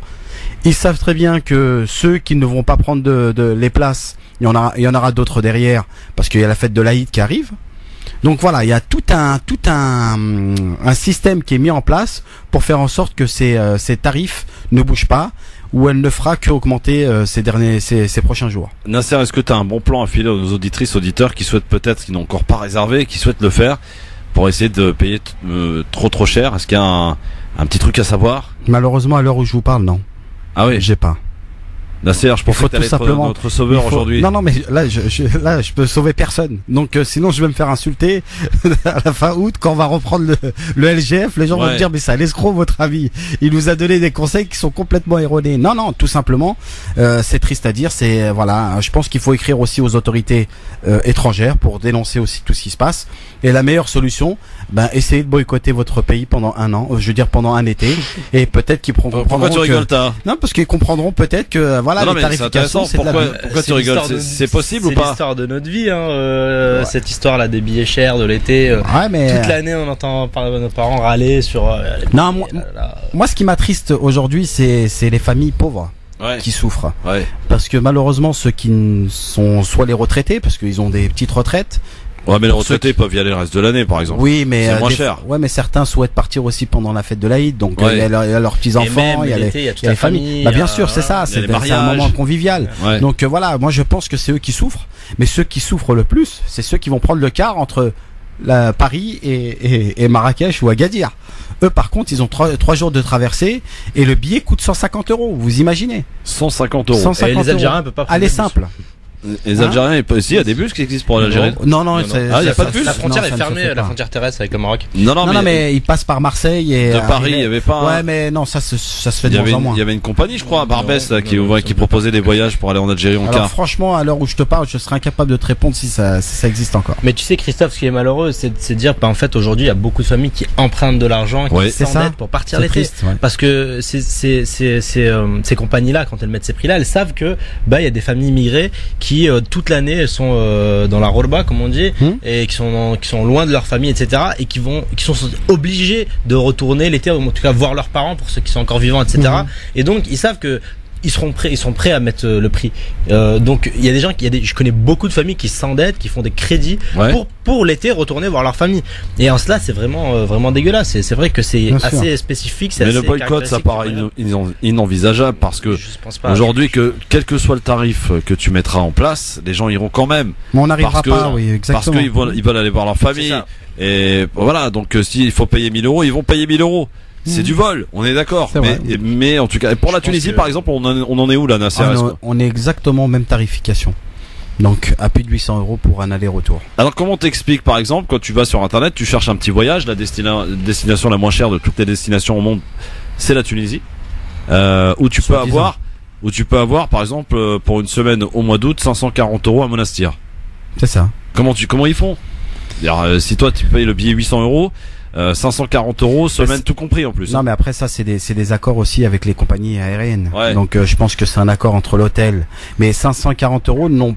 Alors je ne pense pas que ça soit en pleine saison. Ou sauf si c'est des tarifications programmées depuis depuis des mois avec l'hôtel et la compagnie. Alors pourtant la Tunisie et le Maroc, il y a de la concurrence. il y a des compagnies charter quand même qui y vont. On peut pas arriver à trouver, au moins pour l'Algérie, pour la Tunisie pardon et pour le Maroc, des compagnies qui proposent des billets moins chers. Je pense à Ryanair. C'est une question de Christophe, c'est clairement une question d'immigration. Quand on regarde par exemple l'Égypte, il y a pas beaucoup d'Égyptiens en soi, pas comme famille égyptienne en France. Et donc quand tu regardes les billets pour aller en Égypte, non, moi tu peux trouver des billets en Égypte pendant l'été qui sont pas très très chers non plus. Ouais. Mais là, par contre, exemple, l'Égypte, si on prend cette année, c'est très cher. Là, aujourd'hui, ce matin, le billet d'avion n'est pas en dessous de 2000 €. Je vais vous expliquer pourquoi. Pourquoi? Parce que tout simplement, il y a la période du Hajj. Ouais. La période du Hajj. Hein? Je suis parti en Égypte cet hiver. Non, mais oui, en hiver. Pas en été. Là, en été, parce que c'est la période du mois d'août. Donc, le Hajj finit le 23-24. Il y a le retour des vacances, il y a le retour du Hajj. C'est ce qui fait la tarification énorme entre guillemets des billets d'avion. T'as payé combien ton billet d'avion pour aller en Égypte? 60 € aller-retour. Et là on est à 2000 €. Voilà, vous voyez un petit peu la marge quand même. Elle est quand même considérable. Myriam est avec nous. Myriam, bonjour. Bonjour Christophe et bonjour à toute ton équipe. Vous nous appelez d'où, Myriam? De la Marne. De la Marne, très bien. Alors, sur les billets, là, qu'est-ce que vous avez à nous dire sur les billets, la cherté des billets? Écoutez, ça fait des années que les Algériens, je pense à la communauté algérienne, les parents ou bien les enfants immigrés, on a tous ce problème-là et chaque année il revient. Après, c'est vrai qu'on a un petit peu mal au cœur parce qu'on se pose toujours la question de ce que font les autorités algériennes pour les Algériens qui vivent ici, parce que beaucoup d'entre nous sommes de double nationalité, donc on n'a pas vraiment le sentiment que notre pays, entre guillemets, pays d'appartenance, c'est quelque chose pour nous, et ça, je trouve malheureux. Je pense que c'est vraiment une question d'argent, que les Algériens, ça rapporte beaucoup d'argent, et que, comme dans d'autres domaines, par rapport à la téléphonie mobile, on n'en parle jamais, mais c'est vrai que les gens qui appellent en Algérie, c'est une vraie ruine quand on veut essayer de téléphoner. Des cartes qui coûtent très très cher pour un quart d'heure, 20 minutes de communication, 7,50 €. Donc ça reste alors qu'on voit que dans d'autres destinations c'est tout illimité, c'est gratuit. L'Algérie, je pense que c'est vraiment un marché qui rapporte gros. La Chine. Bon, maintenant il y a Viber, WhatsApp, hein. Ouais, il y a WhatsApp. Oui, c'est vrai, ça existe. Myriam, vous avez réservé votre billet cette année ou pas? Branché là-dessus, nos parents, etc. Si c'est pas nous qui les mettons là-dessus, ils restent avec la carte téléphonique qu'ils vont acheter à 7,50 € le quart d'heure ou les 20 minutes sur le portable. C'est avantageux sur les fixes, mais en Algérie aujourd'hui tout le monde a un portable. C'est vrai. Il n'y a pas de fixe en Algérie quasiment. Que font les autorités algériennes pour la communauté algérienne d'ici? Il y a les consulats, il pourrait, je pense, y avoir quelque chose, mais je pense que c'est pas fait parce qu'il y a un intérêt économique derrière. Myriam, juste en amont, vous avez réservé votre billet, vous y allez ou pas là, en Algérie? Alors non, j'aurais bien voulu y aller, donc avec mon mari et 2 enfants. C'est vrai que pour cet été, si on y est allé, ça dépasse largement. LGF, le grand forum avec Nasser Lajili, avec Tahabouaf, parce qu'ils sont avec nous aujourd'hui jusque 18h, avec vos appels évidemment pour parler de la cherté des billets. Mais un petit mot, Nasser, Eta, sur une bonne nouvelle ce week-end, c'est la libération de Tamimi. Tamimi, tout à fait. Et de sa maman aussi. C'est ça. Qui ont passé plusieurs mois dans les geôles israéliennes. Qui sont restés pendant 8 mois dans les geôles israéliennes sans, on va dire, soi-disant parce qu'elle avait giflé un soldat. Un soldat, oui. Voilà. Donc ça a été un plaisir de voir ces images, de voir la famille unie, rassemblée. Combien de temps? On l'espère très longtemps, mais bon. J'espère. Mais bon, la situation, de toute façon, en Palestine, elle est chaotique. Je vous le cache pas. Moi, je désespère de plus en plus parce qu'on a un gouvernement en face qui est un gouvernement d'extrême droite et de sionistes qui sont sans pitié, qui bafouent toutes les règles, qui ne respectent aucune résolution de l'ONU.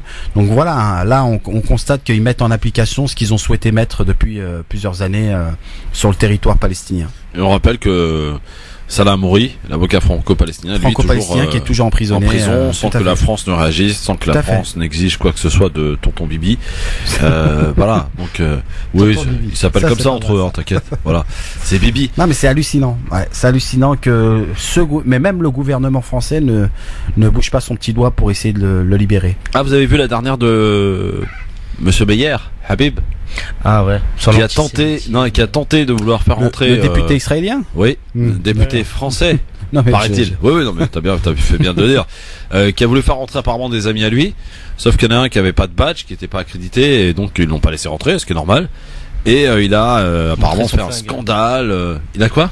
Il était venu avec un membre de l'armée israélienne et en gros ce qui s'est passé c'est que quand le vigile a pas voulu laisser entrer, ils ont fait scandale, ils sont partis, ils sont revenus et le mec a ouvert son costard en montrant son arme à sa ceinture exprès pour provoquer le policier quoi. Donc ça mérite pas une exclusion ça de l'Assemblée nationale ça normalement? Mais déjà, je pense qu'il avait pas sa place déjà de base dans cette assemblée, hein, parce que il est pas là en train de défendre des intérêts de la France, mais plutôt des intérêts de Bibi. C'est plutôt c'est un très bon ami de Netanyahou. C'est un lobbyiste député. C'est ça, c'est exactement ça. Ouais. Et c'est hallucinant quand même. Donc Aïta Mimi qui est en liberté, ça fait plaisir en tout cas à voir, ainsi que sa maman. On s'en réjouit. Alors revenons à la cherté des billets. Je disais tout à l'heure, Nasser, toi t'es un peu dans le domaine. Aujourd'hui, si on veut partir en vacances au Maghreb, quel est le pays des trois que l'on cite, Algérie, Maroc, Tunisie, où ça quand même apparaît le moins cher? Le Maroc. Le Maroc? Ouais. Le Maroc, après, en termes de tarification, si on revient tous avant le 30 août, les tarifications sont les mêmes dans les trois pays. Mais par contre, si vous faites un aller simple, vous trouverez un billet à 200 € ou 190 €. Pour le Maroc. Juste un aller simple, ouais. La vie est plus chère là-bas, non? Mais non. Mais les Marocains par contre, pourquoi? Parce que tout simplement, il y a plus de compagnies aériennes qui vont en direction du Maroc. Ouais. On a TuiFly, EasyJet, on a Royal Air Maroc, Ryanair, toutes ces compagnies qu'on ne va pas trouver dans. C'est laquelle qui part de Beauvais là? C'est Ryanair? Ryanair, ouais. Apparemment, il y a des tarifs de fou, apparemment. Ouais, mais en été, il n'y a plus de tarifs de fou. Ouais. Le tarif de fou, il est oublié. Ouais. Donc, effectivement, après sa chute au mois de septembre, vous allez trouver des tarifications, on va dire des vols aller-retour à 70 € si vous partez avec Ryanair. Donc, effectivement, mais là, par contre. C'est moins cher qu'un Paris-Bordeaux, hein, par exemple, en train. Tout à fait. Ouais. Tout à fait. En avion, d'ailleurs. Non, mais c'est clair. Alors, cette tarification, tu nous dis que cette année, on a battu tous les records. Pourquoi? Ça s'explique, c'est facile, c'est l'Aïd. L'Aïd, le Hajj, voilà, et le retour des vacances scolaires. Alors dites-nous si ça vous empêche, vous, amis auditrices, auditeurs, de limiter un petit peu vos déplacements, vos voyages pour aller en Algérie, en Maroc, en Tunisie. 01 40 33 9000 pour nous donner évidemment quelques exemples de tarifs auxquels vous avez dû faire face. On est beaucoup quand on veut s'apprêter à partir, aller sur Internet, à commencer. Alors les moteurs de recherche, Nasser. Les moteurs de recherche, parlons-en, parce qu'on m'a dit un truc, je voulais profite de ta présence là-dessus pour peut-être que tu nous confirmes ou que tu nous donnes des informations précises. Quand on fait une recherche sur un moteur de recherche, on va voir plusieurs sites et parfois on revient sur un site et le prix n'est pas le même.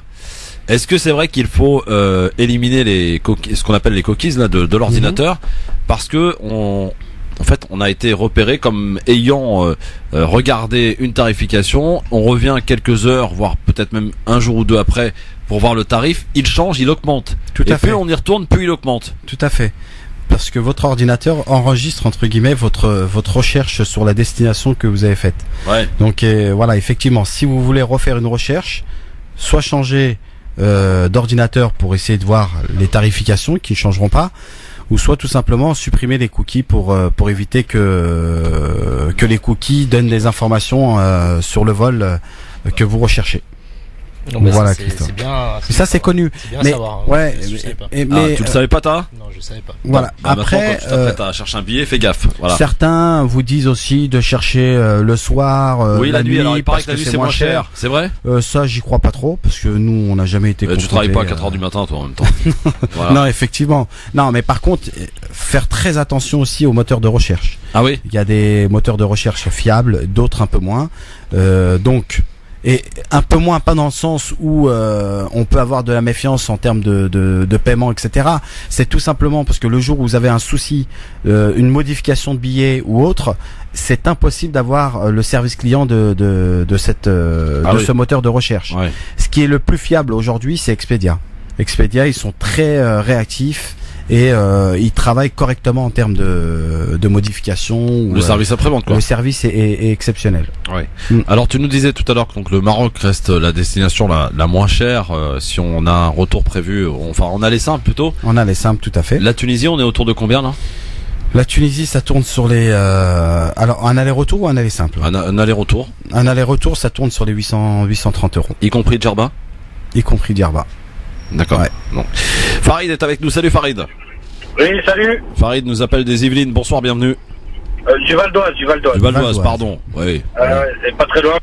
Comment ça va? Ça va et toi, Farid? Impeccable. Bon. Je voulais juste compléter un petit peu ce que disait ton collègue. Le Maroc, c'est le moins cher des trois, entre guillemets, puisqu'arriver sur place, ça coûte assez cher. Là, je dépose la famille qui est là-bas. Ouais. Là, je suis sur la route. Et t'en as pour 700 € aller-retour quand même pour aller à Oujda. Mais arriver sur place, il faut compter encore un très très gros billet pour profiter de tes vacances. Pourquoi? Là, c'est une chose, mais sur place, c'est super cher. Ah oui, pour vivre, tu veux dire? Pour consommer. Ouais, bah pour consommer, oui. Évidemment, pour consommer. Si c'est pour partir en vacances, pour rester à la maison avec 55 degrés, vaut mieux que tu restes ici, dans la région. Moi, je devais y aller, mais bon, cette année au Maroc, ils nous ont fait un petit peu la misère avec les prix de billets de bateau qu'ils ont doublé. Ouais. Je disais, ouais. C'est les billets d'avion, pour aller à New York, t'en as pour 450 €. Chez nous, t'en as pour 700 €. Il y a un moment, il faut qu'on se pose les bonnes questions, quoi. Qu'est-ce qu'on veut? Alors, vous voyez, les Algériens, vous êtes peu tout seuls, là. Vous êtes peu les seuls concernés pendant des années. À la base, oui. C'est que les Algériens qui étaient chers. Nous, on rigolait un peu sur eux. Ouais, bah maintenant, vous rigolez moins, là. Maroc. Ouais. Et là, chez nous, ils sont en train de tout nous prendre, Mais un petit conseil sur la traversée de ferry entre El Jazira et Tanger. Moi, je vous conseille de définir des dates. Parce qu'il y a des compagnies où vous pouvez modifier les dates sur place. Ne prenez jamais des billets ouverts. Parce que si vous prenez des billets ouverts, il y a 150 € de différence. Oui, mais voilà. ça c'est pour les plus chanceux. Algeciras Tanger, t'as 30 minutes de bateau. Tout à fait. Pour aller de Tanger à Oujda, non, ça c'est autre chose, oui. On a une très forte communauté ici, t'as pour 700 km. Oui, non, mais ça c'est clair. Km au Maroc, c'est pas 700 km en France. Alors tu nous disais, Farid, 700 € le billet pour aller à Oujda. Donc départ aujourd'hui, si on a bien compris. Retour quand? Retour le 30. Le 30 août. Tout à fait. Et j'ai pu faire tous les sites.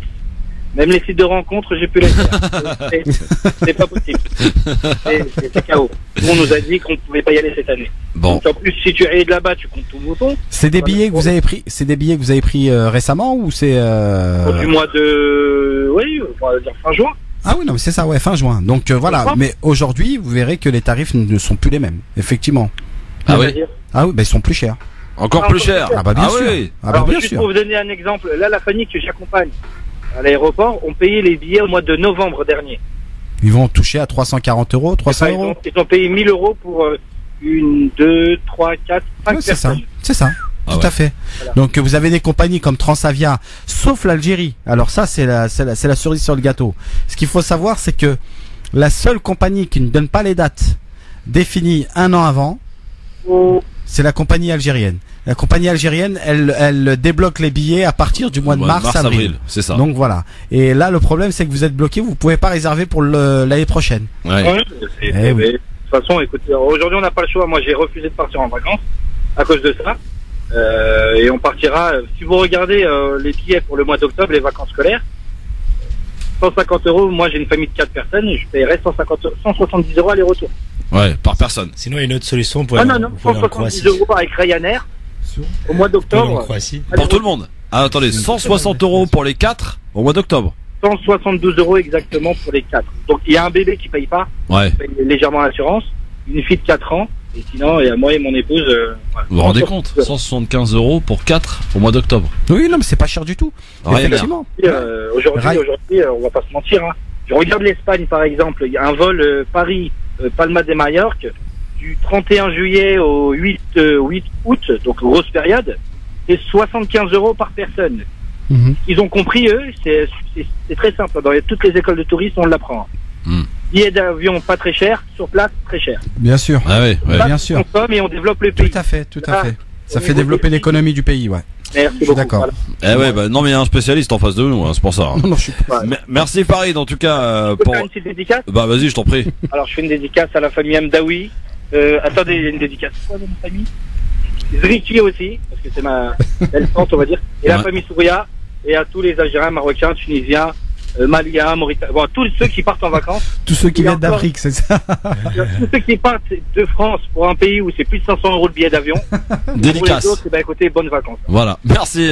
Farid. Merci à toi. T'avais une solution, toi, pour les charter les billets, Les quoi? La cherté des billets, t'avais une solution tout à l'heure, je t'ai entendu dire. De la Croatie. J'ai dit sinon tu peux aller en Croatie, hein, aussi, hein. Ouais, c'est vrai, c'est des tarifications qui sont, mais c'est des tarifs qui sont. En plus, c'est un pays à découvrir, hein. C'est vraiment beau, la Croatie, hein. Ah, il paraît. Alors, je sais pas. C'est un très beau pays, ouais. Il paraît que c'est très beau.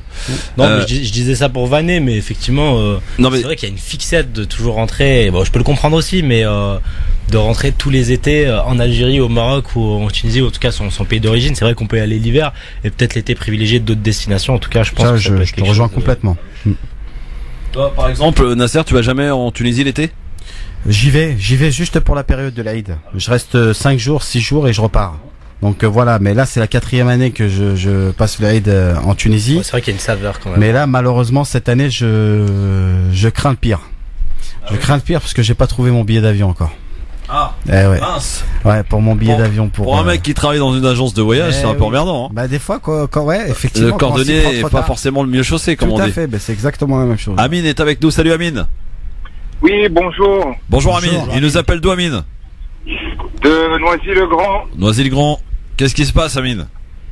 En fait, je voulais en parler sur les billets, surtout sur la compagnie Air Algérie. Ouais. Il faut savoir que c'est les billets de Air Algérie, c'est les plus chers, et la cerise sur le gâteau, c'est qu'ils déposent un préavis de grève le 31 juillet. Sympa les mecs. T'es au courant Nasser ça? Non, j'étais pas du tout au courant, mais je sais qu'ils ont des soucis ces derniers temps. À Lyon, il y a eu d'ailleurs il y a un avion qui a pas décollé il y a 2 jours. Ouais. Et ils ont laissé pendant 12 heures les passagers à l'aéroport de Lyon. Il y a 2-3 ans, je crois, avec une grève d'Air Algérie, vous en souvenez? Non, mais c'est clair. Après, on peut pas blâmer les grévistes. Hein. Non, mais ça c'est clair. Non, je pense que s'ils sont en grève, c'est qu'il y a peut-être un souci derrière. Ouais. Vous partez vous, Amine, ou pas? Oui, je pars, mais je reviens. Je pars le mi-août et je reviens le 7 septembre. En fait, les billets sont chers quand tu reviens avant la fin août. Bah oui, forcément. Mais ils sont un petit peu moins chers, mais quand même, je l'ai payé 400 €. Si on revient après le 30 août, quoi. Après le 30 août, il y a la rentrée scolaire et compagnie. Même après le 30 août. Ouais. C'est après le 7 septembre. 5 septembre, là ça commence à chuter, mais sinon jusqu'au 7, 8, allez on va dire 9, là les tarifs restent quand même élevés. Ouais, c'est 400 €, ça paraît raisonnable, c'est hallucinant, mais bon, ça paraît raisonnable. Bon, et bonnes vacances à toi en tout cas Amine. Merci, bonnes vacances à vous. Merci à vous aussi. Et donc bonne chance à tous ceux qui s'apprêtent à prendre un avion Air Algérie, donc d'après cet auditeur, une grève s'annonce du côté de chez Air Algérie. Tiens, une petite anecdote de vacances, mon cher Nasser, à nous raconter. Je pensais que tu l'avais zappé. Non, je suis pas du genre à oublier, tu sais. Alors, on a demandé à tous nos chroniqueurs de nous raconter un petit truc qui te marque, hein, forcément, quand on part en vacances et qu'il t'arrive un petit truc un peu particulier, peut être bien ou mauvais d'ailleurs. Hein. Un truc qui te marque que t'as envie de partager avec les auditeurs aujourd'hui. Une anecdote, franchement, je suis parti au mois de septembre dernier en Tunisie. Ouais. Mais c'est une anecdote qui m'a foiré mes vacances tout simplement. D'accord. C'est j'étais parti en Tunisie l'année dernière pour 5 jours pour passer l'Aïd, comme je fais chaque année, et que j'avais pris mon fils de 1 an et demi avec moi. Donc la maman elle était en France parce qu'elle bossait. Et ce que j'ai fait, c'est que j'ai récupéré mon fils, on est parti, on a pris un moment convivial, la mer, on a passé de très belles vacances. Arrivé à l'aéroport au retour, on avait le vol à 7h du matin. Ouais. Donc on nous annonce que le vol est reporté à midi. Donc on a attendu pendant 4 heures déjà avec un enfant d'1 an et demi. Et à midi, on nous ramène des petits sandwichs pour nous dire venez, voilà. C'est l'heure de manger. Bon appétit. Voilà, je vous propose un sandwich, mais j'ai dit mais c'est pas ça qu'on attend, c'est l'avion qu'on attend. Ouais. Donc ils nous ont dit il va avoir encore 3 heures de retard. Donc là j'ai commencé à péter un câble. Et à 15 heures, ils sont venus avec un sandwich et une boisson. Là j'ai dit quand même vous allez un peu trop loin. Donc voilà, et on a pris le vol à 19h30. Donc 12 heures d'attente. Voilà, 12h30 d'attente à l'aéroport de Tunis. Bah t'as gagné 200 $. Ouais, mais bon, franchement, si c'était le cas, j'aurais préféré qu'ils gardent leur sandwich. Mais ce qu'il faut savoir, c'est que en plus, on pouvait pas sortir de l'aéroport. Ça, c'était le pire. Ouais. Ah oui, forcément. En plus, t'aurais pu aller faire un tour à Tunis ou. C'est ça, tout à fait. Moi, j'aurais bougé, au moins. Ouais. Voilà, bah vive Tunisair. Ouais. Voilà, c'est même pas Tunisair qui nous a accompagnés, hein. Donc ils ont Donc affrété. l'avion était annulé en fait. Non, ouais, il était annulé. Ils ont affrété un avion portugais. Moi, je garde un bon souvenir quand même de mes voyages en Tunisie. Il y a un bateau qui s'appelle le Tanit, je crois. Le Tanit, c'est la première fois que je vais en Tunisie, pas en traversant la frontière algérienne, mais directement dans la Tunisie. Elle avait pris un bateau, il y avait un bowling dedans, grosse piscine. Oui, ouais. En tout cas, ça avait des beaux bateaux. Beaucoup plus que, en tout cas, en Algérie. Bon, je vais me faire taper par les Algériens. Je sens que tu vas te faire insulter par les Algériens. Mais c'est vrai que j'avais gardé comme. Pareil que t'as des bateaux pour aller en Algérie, c'est une catastrophe. Le Thaler Ibn Ziyad 2. Ah. 01 40 33 9000. Ah ouais, absolument. Amar, bonsoir. Oui, bonsoir Christophe et Nasser. Hein. Bonsoir. Et Ata, ils sont de la gueule ou c'est quoi le truc? Ta, il est là, Ta. Tu peux lui dire bonjour aussi. Oui, Ta aussi. Bonjour. Ah, salut. Je l'ai zappé. Excuse-moi, pardon. Non, oui, c'est pour donner une petite astuce. Hein. Ah. Je sais pas, bon, je me dis pas plus intelligent que tout le monde. Hein. Non, mais je vais 3-4 fois dans l'année en Algérie. Ouais. Et comme là, je me suis fait avoir au mois d'avril dernier. Je prépare toujours mes vacances à l'avance, hein. Je me fais jamais avoir, mais cette fois-ci, le billet je le prends à moins de 250 €, il a carrément grimpé à plus de 700-800 au mois d'avril, hein. Ouais. C'est pas période de juillet-août, hein. Alors ça veut dire que les tarifs Algérie c'est phénoménal, quoi, c'est des prix incroyables. Par contre, la petite astuce, hein, pour avec les cookies, pour pas se faire à chaque fois se fliquer à chaque fois qu'on est sur internet. Je prends mon portable, je prends le portable chez moi, je prends mon téléphone, et puis il y a une petite astuce, c'est de mettre en l'ordinateur et puis le téléphone de mettre en navigation privée. Ah, ouais. Et là, on se fait pas fliquer. D'accord. Voilà, Mais il y a une autre... vous mettez votre téléphone sur Google, navigation privée, ouais. Et le portable maison, quoi, le fixe, hein. Le portable maison, et puis l'ordinateur, et puis il n'y a pas de souci. Normalement, on n'est pas fliqué, hein. Navigation privée. Plusieurs fois, ça a l'air d'aller, hein. Bon, Amar, il y a une autre petite astuce qu'on peut vous donner aussi. C'est qu'au lieu d'acheter votre aller-retour d'ici, c'est de l'acheter de là-bas. C'est ça. Bah, je me suis fait avoir, ça revient moins cher. Bah, il est encore plus cher. Parce que moi j'ai des contacts, bon j'ai ma famille qui est là-bas sur place, ouais. Et ils m'ont appelé et tout, c'était aussi cher qu'ici. En fait, au mois d'avril, j'ai eu pratiquement, on m'a dit un aller-retour au mois d'avril, 1000 €. Alors c'était pas possible. Ouais. 1000 € au mois d'avril, c'est-à-dire hors période, c'est vraiment, c'est le prix, le kilomètre au plus cher, c'est l'Algérie, c'est incroyable. Hein. Non, mais... C'est vraiment des billets incroyables. Hein. Et puis petite anecdote, hein, je peux te raconter, Christophe. Vas-y, vite fait. Moi je sais pas si Nasser il connaît, je suis de Tlemcen. Oui, Tlemcen. Ma femme est de Tlemcen. Alors je suis arrivé il y a 2 ans de ça. Hein. J'arrive, moi j'ai jamais eu de problème. C'est avec Air Algérie, c'est de là que j'étais écœuré que j'ai arrêté. Hein. Ça fait peut-être 3 ans de ça. On prenait l'avion à 10h du matin, comme d'habitude, il n'y avait aucun problème. On embarque, pas de problème. Ils nous feront descendre de l'avion. Problème technique, c'est normal, c'est sécurité, on descend, il n'y a pas de souci. Dans l'aéroport, ils ont fait attendre 5-6 heures seulement pour nous donner une petite info. Il y a un petit sandwich, hein. Allez, comme ça, là, avec les gosses, la famille. Et à la fin, à 7h, 8h le soir, ils nous débloquent un avion. Alors, il y a eu de l'engueulade, de la bagarre, c'était terrible. Et l'avion qui nous ramène, les gens qui nous ont affrétés, ce qui s'est passé, il manquait, c'est un petit avion, 15 places. Imaginez, merde. Ouais. Imaginez la famille, on a attendu jusqu'à le soir, de 10h du matin jusqu'à 20h le soir. Ils disent, ouais, il y a 15 personnes, 15 familles qu'on peut pas prendre. Et puis, on leur paye l'hôtel, ça. Alors, les familles n'ont pas voulu. Il y a une femme qu'on a, attendez, hein, c'est pas fini, hein. Il y a une femme qu'on a montée dans l'avion avec nous, la pauvre, elle est montée avec ses 2 enfants. On a essayé de trouver des enfants, on les met sur les genoux, ils ont pas voulu. Sécurité. Et puis, ils l'ont refait descendre avant de partir, que l'avion parte. Ah ouais, donc ils l'ont fait monter dans l'avion pour lui dire il n'y a plus de place. Enfants, ils l'ont fait redescendre, madame. Ils ont dit, votre fils, un enfant, on peut le gazer, mais l'autre, on peut pas. Il n'y a pas de place. Ils l'ont fait descendre, ça, la dame, avec ses 2 enfants. Hallucinant. Ah non, mais il y a des trucs, mais vous auriez vu, hein. On leur expliquait, au moins, donner des explications, pourquoi il y a un problème. Rien du tout, hein. Mais rien du tout. Ils ont dit problème technique. Bah, ça, c'est le mot qui va pour tout le monde, hein. Problème technique, hein. Ouais. Voilà. Merci Amar pour la petite anecdote. Au revoir. Non mais c'est vrai qu'on imagine un petit peu l'ambiance. Alors je sais pas si c'est comme ça en Tunisie, mais apparemment en Algérie, ne serait-ce que dans les consulats, quand tu vas dans les consulats, notamment je pense à celui qui n'existe plus aujourd'hui, et tant mieux d'ailleurs parce qu'il était tellement mal fait, Vitry. Je sais pas si vous avez déjà été au consulat de Vitry, consulat d'Algérie. C'est une catastrophe. C'était un tout petit consulat de rien du tout. À chaque fois que j'y suis allé, il y avait des bagarres. C'était un truc de fou. Mais vraiment, c'est des gens qui arrivent qui réservaient leur place à minuit. Et retirer le ticket pour faire partie de la queue qui commençait à 9h du matin. Et à 3h du matin, t'avais des gens qui attendaient dehors. Mais c'est pareil partout en France. Hein. Ouais, Moi, je suis grenoblois. Le consulat algérien de l'Isère à Grenoble, je peux te dire qu'on y allait à 5h du matin pour pouvoir espérer avoir un ticket pour attendre à l'intérieur à 11h. C'est ça qui est hallucinant. Ouais.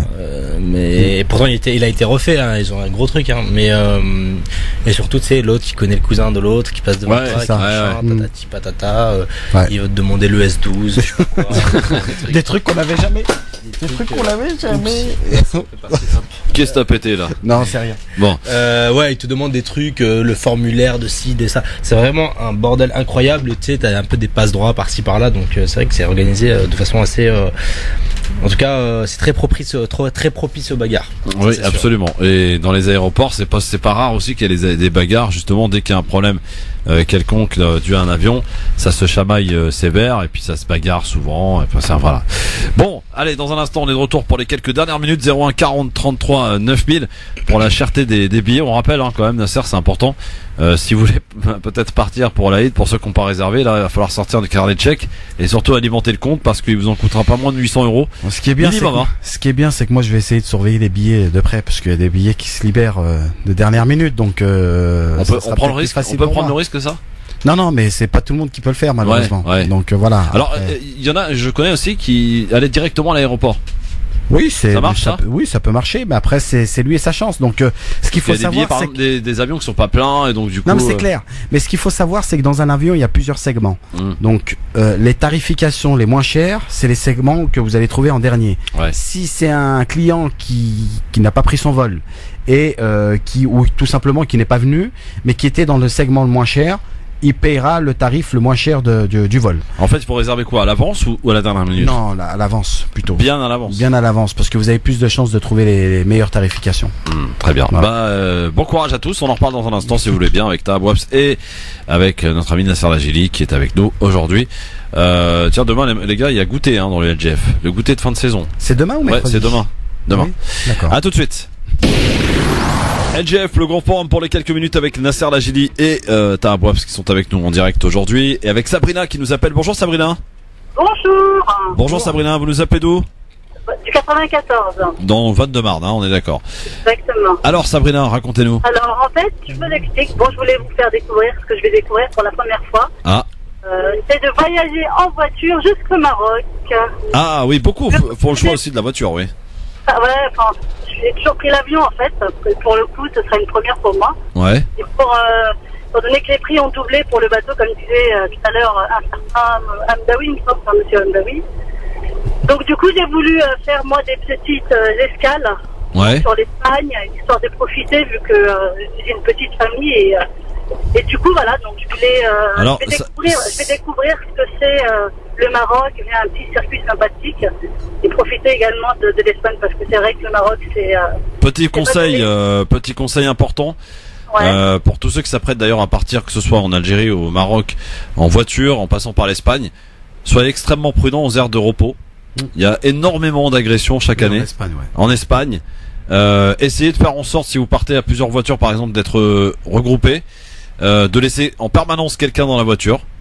Voilà. Donc, et si possible réveiller, parce qu'il y a beaucoup d'agressions. Je veux pas vous faire peur, mais en tout cas soyez extrêmement prudentes sur les aires de repos. Et limite, quitte à choisir, il vaut mieux quitter l'autoroute et à s'arrêter en centre-ville que de s'arrêter sur une aire de repos. Bah écoutez, c'était ce que j'avais programmé parce que j'ai mon oncle qui a été victime de ça. Ouais, voilà. Et je pense que du coup ça m'a assez surpris et en même temps un petit peu choqué. Enfin du coup donc moi j'ai fait des petites réservations à l'hôtel pour m'arrêter directement. Ah oui, c'est super. Ouais. Bien sûr. Pour partir autant partir avec une certaine sécurité. Bien sûr. Le but c'est de passer des vacances et pas de finir au commissariat en train de porter plainte à l'hôpital, une agression quelle qu'elle soit. Vous allez où au Maroc? Moi alors j'ai un circuit, mais je suis propriétaire à Martil. Je sais pas si vous connaissez à Tétouan. Tétouan, ah oui, on connaît bien, on a certes, tu y étais à Tétouan. J'y étais, ouais, à Tétouan. C'est joli. Notre petit Monaco au Maroc. Oui. C'est ça, c'est magnifique Tétouan. Magnifique. Tout est nickel là-bas, il y a rien qui dépasse. C'est plus que parfait, j'ai envie de vous dire. En plus, c'est la ville du roi, voilà, c'est pour ça en fait que tout est bien propre, tout ça nickel. Non, mais même les gens, ils sont d'une politesse, ils sont chaleureux, bien aimables, puis c'est pas cher. contrairement à ce que j'entends autour de moi, à Tétouan, enfin sur Tétouan, Marty, la côte, et franchement c'est super pas cher. On mange bien pour peu et c'est tellement agréable. Et ça coûte combien le bateau, la traversée avec la voiture alors? Bah justement, la question que j'allais vous poser, j'ai cru comprendre que Nasser, plus ou moins. Ça dépend du... La traversée de l'Espagne au Maroc. Dites-moi que... La question que je me posais, c'est de savoir si j'allais prendre un bateau Algeciras-Tanger ou Algeciras-Ceuta, étant donné que moi, dans les deux cas, ça me va très bien. Et effectivement, j'ai cru comprendre qu'au niveau des dates, que c'était plus intéressant de fixer des dates plutôt que de prendre des billets ouverts. Exactement. Donc ça, effectivement, il faut... moi, je vous conseille de prendre avec des dates définies. Mais ce qu'il faut savoir aussi, c'est que je vous déconseille de les prendre sur place. On m'a dit que bien avant Malaga, il y avait des agences de voyage. Voilà, donc si vous pouvez les prendre à Malaga ou autre, il n'y a aucun souci, mais ne les prenez pas sur place. Et il faut éviter surtout de les prendre le week-end. Parce que les week-ends, ce qu'il faut savoir, c'est que les tarifs en promotion, ils les retirent, tout simplement. Ils les retirent du vendredi soir jusqu'au lundi matin. Bon, c'est parfait, vu que je m'arrête, moi, sur Valence, Salou, Stepona. Je partirai en semaine, je prendrai bateau en semaine. D'accord, c'est très bien. Parfait. Et ça coûte combien à peu près alors à traverser? Ça dépend du nombre de personnes que vous êtes et... En fait, il y a 2 adultes et 2 enfants de moins de 6 ans. Ouais, ça va tourner sur les 295, 300 euros. Ouais, c'est ce qu'on m'a dit, on m'a dit 300. Franchement, ça me va si c'est ce prix-là. Franchement... non, ça reste raisonnable. Ouais.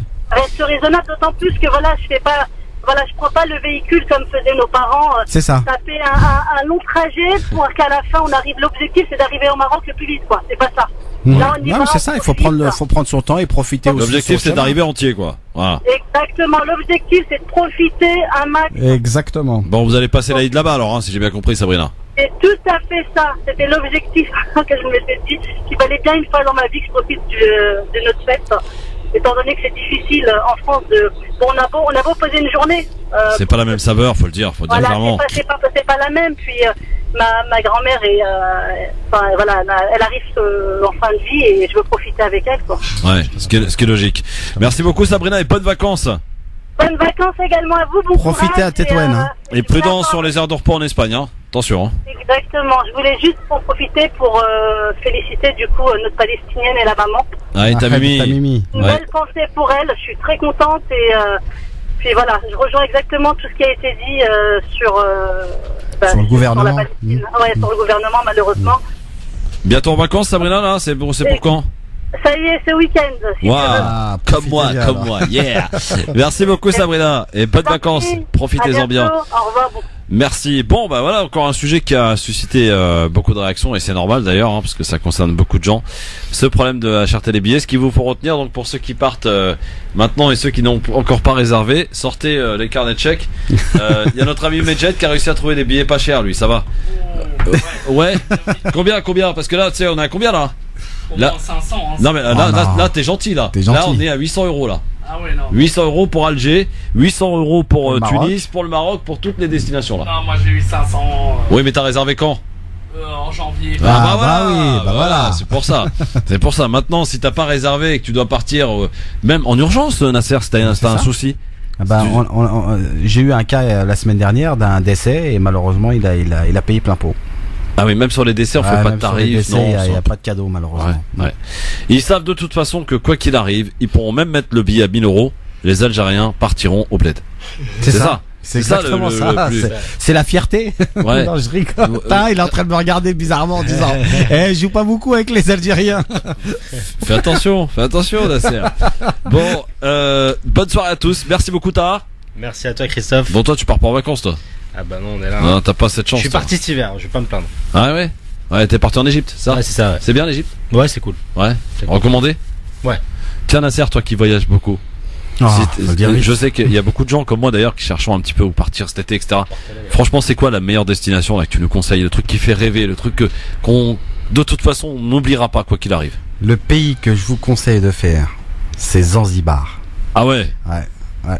Non, j'ai oublié de rajouter la mention tarif correct. Bah franchement, il y a des tarifications que vous pouvez trouver qui sont, on va dire, raisonnables.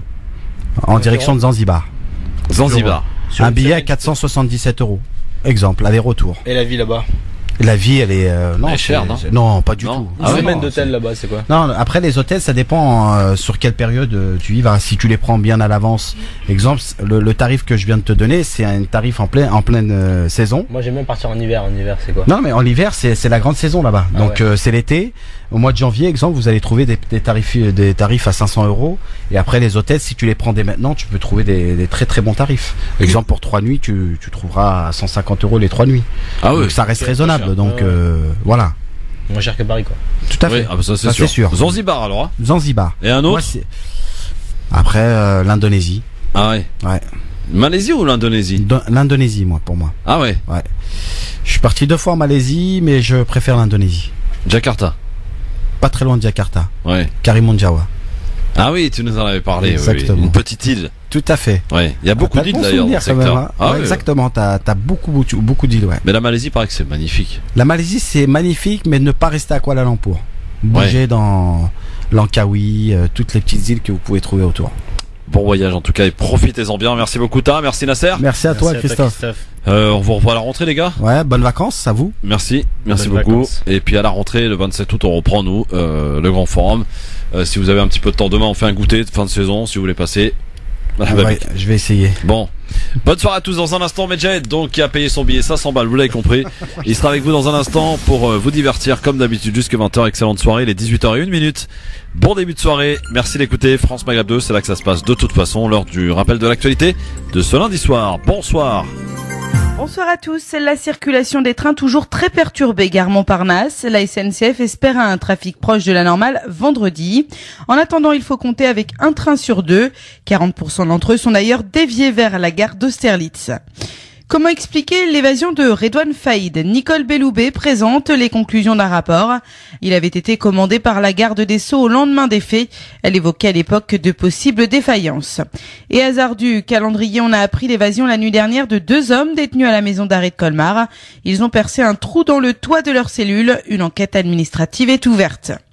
Le médecin et scientifique Yves Lévy, mari de la ministre de la Santé Agnès Buzyn, a retiré sa candidature pour un nouveau mandat à la tête de l'INSERM, organisme public de recherche médicale. La fin d'un mystère, la police italienne a pu retrouver 64 ans après sa disparition, avec l'aide des médias et des réseaux sociaux, l'identité d'un skieur français mort en 1954. Il est originaire d'Alençon, dans l'Orne. L'opération de sauvetage se poursuit en Indonésie. Des hélicoptères font des rotations pour aller chercher les 500 randonneurs qui sont toujours bloqués sur les pentes d'un volcan en altitude. Un volcan qui est situé sur l'île de Lombok, c'est à côté de Bali. Cette montagne, c'est une attraction touristique et elle a donc été touchée par le tremblement de terre qui a touché la région hier. Un séisme qui a fait au moins 16 morts parmi ces randonneurs qui sont pris au piège des éboulements et des coulées de boue. Il y a une trentaine de touristes français. Dans le sud, les Bouches-du-Rhône, le Var, le Vaucluse, les Alpes de Haute-Provence vivent leur 6e jour consécutif d'alerte à la pollution à l'ozone. Et ça va continuer demain. Et puis l'alerte orange à la canicule est étendue aux Alpes-Maritimes, au Gard, à l'Hérault, l'Isère et au Vaucluse.